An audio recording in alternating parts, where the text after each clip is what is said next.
Welcome to Voodoo Whiskey Gaming, and this is my late review of Final Fantasy VII Remake Intergrade Intermission. I played it on the PS5, it's available on the PS5. So let's get into the story. This takes place in the Final Fantasy VII world, specifically in Midgar, but this time you are playing as Yuffie, who is a ninja from Wutai, who is, a sworn enemy of Shinra, like any decent people would be, I guess. She is sent to Midgar to meet up with Sonin, another ninja, to track down an ultimate materia that Shinra is making. Now, while it is a short, couple of chapters, obviously there's more to it than that. And there are actually some pretty cool things for the hardcore Final Fantasy VII fans. There are definitely some characters that'll pop up that you will recognize, assuming you've played some of the spin-offs. But I gotta say, I actually liked the story a lot. I think they did a great job with Yuffie. She's always been an entertaining character to me, and I think they did a great job giving her some depth. Her interactions with Sonon, as well as other characters throughout the game, give you more to her character. And honestly, I liked Sonon. He wasn't the greatest character, but he definitely added to the experience overall. Now let's get into the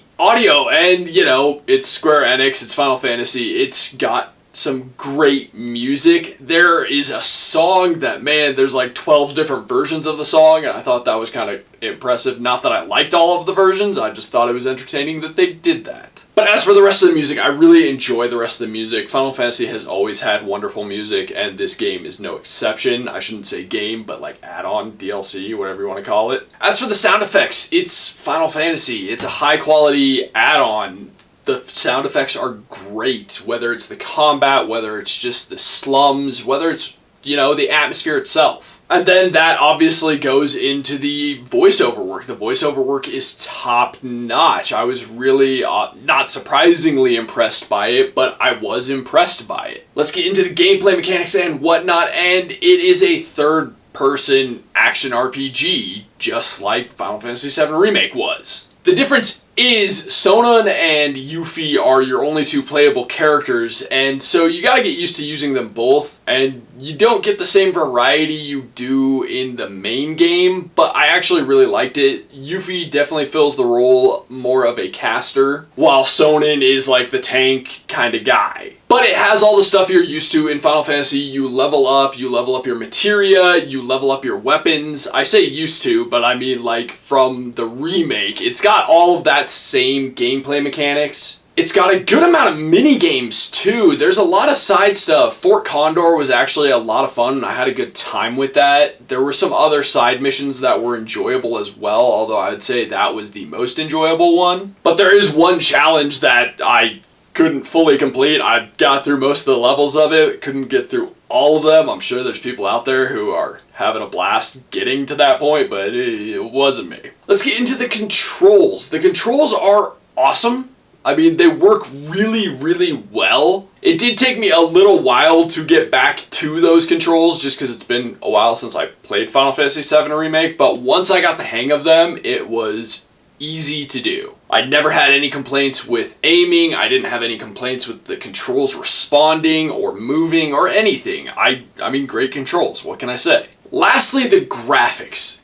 Graphically, this is an awesome game, and it does look really, really good. PS5, obviously more powerful than the PS4. So graphically, it is just truly stunning, but I mean, this is Square Enix, this is Final Fantasy, this has always been, in the world of gaming, a graphical powerhouse, and Final Fantasy VII Remake, as well as Intermission, it's no different. Yuffie is really true to design. If you played the original, this is what you imagined she would look like on modern consoles. And I liked what they did with the other characters that they introduced. They gave them all their own personality, and they did a good job with Sonin, making him look distinct, but at the same time, I would say he feels familiar and he fits into the world. Obviously, it's a really well-detailed world, and I just, graphically, it's an outstanding game. It is that simple. I do have one complaint, because I did have one sizable glitch happen to me. One of the first real bosses that I fought, the game glitched when I beat it, and it just didn't let me continue. I had to restart the whole boss fight, which kind of sucks. I mean, it sucks. Just flat out does suck. Admittedly, though, since it was my second time fighting the boss, it was considerably easier beating it. But that's still incredibly frustrating that that would even happen. It's really obnoxious. So to wrap this up,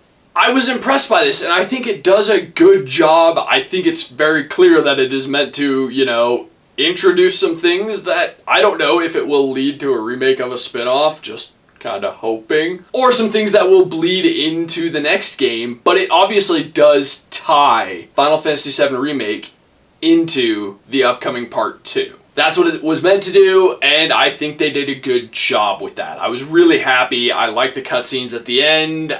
I was just happy with it overall. I have no complaints paying for this. It was good, and I mean, it's high quality, so it's actually worth that $20. Assuming you know, have the game already and have a PS5 and all of that jazz. Okay, so in the comments down below, why don't you tell me what's your favorite Final Fantasy spin-off? I gotta say, mine is probably Crisis Core. I fucking loved that game. And as always, thanks for watching. If you enjoyed the video, please hit that like button. And if you like what I'm doing in general, share and subscribe.